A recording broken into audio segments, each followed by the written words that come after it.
দেশে ডিমের বাজারে নয়-ছয় রোধ হচ্ছে না। সিন্ডিকেটের দৌরাত্ম্যে দাম বাড়ে সকাল বিকাল।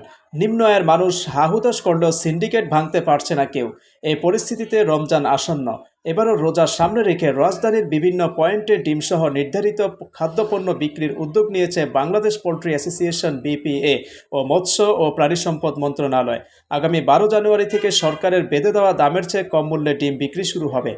ভোক্তার আস্থা ফেরাতে ন্যায্য মূল্যে ডিম বিক্রির উদ্যোগ কিছুটা হলেও স্বস্তি আনবে।